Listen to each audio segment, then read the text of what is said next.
Rajkot civil હોસ્પિટલમાં ફરી સ્ટાફની બેદરકારી સામે આવી છે। ઇમરજન્સી વોર્ડમાં દર્દીને સારવાર આપવાને બદલે સ્ટાફ નાસ્તો કરવામાં વ્યસ્ત હતો। દર્દીને કણસ્તો છોડીને ડોક્ટર પેટ પૂજા કરવામાં લાગ્યા। હાડકાની ઈજા થયેલા દર્દીને પીડાતો છોડીને નાસ્તો કરવામાં ડોક્ટરો વ્યસ્ત જોવા મળ્યા। ઘટનાનો વિડીયો સોશિયલ મીડિયા પર વાયરલ થતા સવાલો ઉભા થયા છે। અગાઉ પણ ઘણી વખત સિવિલ હોસ્પિટલમાં સ્ટાફની બેદરકારીની અનેકો ઘટના સામે આવી ચૂકી છે અને ફરી એક વખત આ બેદરકારી છે તે હોસ્પિટલ દ્વારા દાખવવામાં આવી છે। એક બાજુ દર્દીને પીડા થઈ રહી હતી, દર્દી પીડાથી કણસણી રહ્યો હતો અને બીજી બાજુ ડોક્ટરો નાસ્તો કરવામાં વ્યસ્ત હતા। વિવાદોનું ઘર બન્યું છે આ સિવિલ હોસ્પિટલને ફરી એક વખત આ સ્ટાફની બેદરકારી સામે આવી છે, જેને લઈને અનેક સવાલો છે તે ઉદ્ભવી રહ્યા છે। દર્દીને કણસ્તો છોડીને ડોક્ટર પેટ પૂજામાં મગ્ન થયા હોય તે પ્રકારના દ્રશ્યો જોવા મળી રહ્યા છે। ઇમરજન્સી વોર્ડમાં દર્દીને સારવાર આપવાને બદલે સ્ટાફ નાસ્તો કરવામાં વ્યસ્ત હતો। જો કે હાલ તો આ સમગ્ર વિડીયો સોશિયલ મીડિયા પર વાયરલ થયો છે, જેને લઈને હાલ અનેક સવાલો છે તે ઉદ્ભવી રહ્યા છે। એક સામાન્ય દર્દીની પણ પીડા આ લોકો નથી જોઈ શકતા અને તેને જ કારણે આ પ્રકારના દ્રશ્યો અવારનવાર સિવિલ હોસ્પિટલમાંથી સામે આવે છે। જે પ્રકારે ફરી એક વખત આ ઘોર બેદરકારી જોવા મળી રહી છે। નાસ્તો કરવા માટે આ દર્દીને પીડાતો મૂકી દેવામાં આવ્યો। દર્દીને કણસ્તો છોડી ડોક્ટર પોતાની પેટ પૂજામાં જાણે કે મગ્ન બન્યા હોય તેવા દ્રશ્યો ફરી એક વખત રાજકોટની સિવિલ હોસ્પિટલમાંથી સામે આવ્યા। ફરી એક વખત આ બેદરકારી છતી થઈ છે। વિડીયો હાલ તો સામે આવી રહ્યો છે, સોશિયલ મીડિયામાં આ વિડીયો વાયરલ થઈ રહ્યો છે। હાડકાની ઈજા થયેલા દર્દીને તે સારવાર કરાવવા માટે સિવિલ હોસ્પિટલ ખાતે પહોંચ્યો હતો, પરંતુ ત્યાં પણ તેને આ પીડા સહન કરવાનો વારો આવ્યો, કારણ કે તાત્કાલિક કોઈપણ પ્રકારની તેને સારવાર ન મળી। ડોક્ટર કેમ હવે માનવતા ભૂલ્યા છે તે પ્રકારનો ગંભીર સવાલ અહીંયા ઉદ્ભવી રહ્યો છે। દર્દીનો જીવ જોખમમાં મૂકનાર ડોક્ટરને કેમ પોતાના ફરજની યાદ ન આવી? શું ડોક્ટર માટે દર્દીના દર્દથી વધારે પણ નાસ્તો મહત્વનો હતો? જેવા ગંભીર સવાલો હાલ ઉદ્ભવી રહ્યા છે।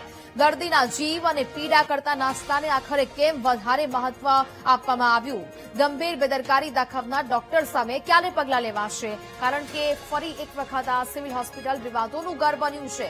વારંવાર આવી ઘટના બનવા છતાં હોસ્પિટલ તંત્ર કેમ મુખ પ્રેક્ષક બનીને આ તમામ તમાશો છે તે જોયા રાખે છે? કોઈ કડક કાર્યવાહી કેમ નથી કરવામાં આવતી? કારણ કે ડોક્ટર જાણે કે અહીંયા માનવતા ભૂલ્યા હોય તે પ્રકારના દ્રશ્યો છે તે અહીંયા જોવા મળી રહ્યા છે। દર્દીનો જીવ છે એક બાજુ જોખમમાં મુકાઈ રહ્યો છે, તેને ઇમરજન્સી સારવાર આપવાની જગ્યાએ ડોક્ટર છે તે નાસ્તો કરવામાં વ્યસ્ત હોય તેવા દ્રશ્યો જોવા મળ્યા। દર્દીના જીવ અને પીડા કરતા નાસ્તાને અહીંયા વધારે મહત્વ આપવામાં આવી રહ્યું છે। સંવાદદાતા ભાવેશ ફોન લાઈન પર જોડાયા છે। ભાવેશ, રાજકોટ સિવિલ હોસ્પિટલ ફરી સ્ટાફની બેદરકારી સામે આવી છે। એક બાજુ દર્દી છે તે પીડાથી કણસતો રહ્યો, બીજી બાજુ ડોક્ટરો નાસ્તો કરવામાં વ્યસ્ત છે। ભાવેશ, ચોક્કસથી જે પ્રમાણે રાજકોટ સિવિલ હોસ્પિટલ છે તે સૌરાષ્ટ્રની સૌથી મોટી સિવિલ હોસ્પિટલ છે તે માનવામાં આવે છે। એવામાં અહીંયા જે ડોક્ટરો દ્વારા નાસ્તો કરવાની ઘટના છે તે સામે આવી છે। એક તરફ જે ઓર્થોપેડિક વિભાગમાં જે હાડકાનો દર્દી છે તે ત્યાં દાખલ હતો અને તેને જે કહી શકાય છે કે અનેક પ્રકારની ગંભીર તકલીફો હતી, ત્યારે આ દર્દીના પરિવારજનો દ્વારા ડોક્ટરને રજૂઆત કરવામાં આવી રહી છે કે તેઓ આ દર્દીની સારવાર કરે, પરંતુ દર્દીની સારવાર થાય તે પહેલા જ ક્યાંક ને ક્યાંક જે આ ડોક્ટરો છે તે નાસ્તો કરતા હોય તે પ્રકારનો વિડીયો છે તે હાલ સોશિયલ મીડિયામાં વાયરલ થયો છે। એટલે કે સિવિલ હોસ્પિટલ તંત્રની કામગીરી લઈને ફરી એક વખત ગંભીર સવાલો છે તે ઉભા થઈ રહ્યા છે। કારણ કે અગાઉ પણ રાજકોટ સિવિલ હોસ્પિટલ છે તે વિવાદોમાં આવી ચૂકી છે અને ફરી એક વખત આ જ પ્રકારે વિવાદોમાં આવી છે। એટલે કે ચોક્કસથી અનેક પ્રકારના ગંભીર સવાલો છે તે ઉભા થઈ રહ્યા છે।